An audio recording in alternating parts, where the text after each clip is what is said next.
半價。放假啦！咁今日又去邊呢？又去行超級市場，咁就係行我後邊呢間肉出。咁我諗好多香港人都聽過噶啦。咁我哋而家入去睇下佢咩料先。的確係好有昭和年代嘅。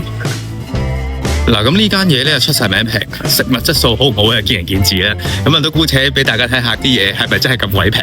嗱，咁呢啲刺身咧真係好鬼平嘅，不過我自己又唔好建議食啦。我覺得啲食物質素應該係渣渣地嘅。嗱，呢個蝦毛牛800幾yen仲要做緊半價，咁呢啲我覺得 OK，因為煮熟嚟食咧，我覺得都穩陣嘅。呢個我幾推薦。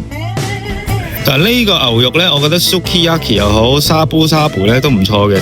1006 yen。嗱，咁呢間鋪頭咧就真係好興打折嘅，同埋好多時候咧真係打個骨折價俾你，半價咁樣樣。不過都係嗰句啦，質素好唔好係自己嚟衡量下。呢個朱古力雪糕嘅雪條咧7條先至係290幾 yen，呢個係幾抵食嘅。喂，呢個甜筒都算係我見過最平噶啦，80幾 yen有交易，10粒裝嘅雞蛋298 yen，唔係特別平啦，一般價錢。係佢啊，係我心心念念嘅響鈴卷啊，498 yen，呢個真係唔係周圍有得賣，我第一次喺日本超市見得到。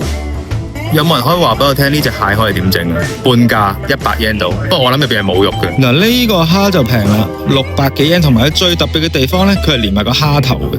因為其實日本好多賣蝦咧係冇頭嘅，呢啲就係冇頭蝦啦，通常都冇頭嘅，唔知點解。咁總括嚟講咧，佢比起啲平價超市嚟講咧，其實我覺得 normal 價錢係差唔多，不過佢就好多半價嘅產品，半價嗰啲嘢真係幾平嘅。咁但係相對望落去咧，個質素都少少渣嘅。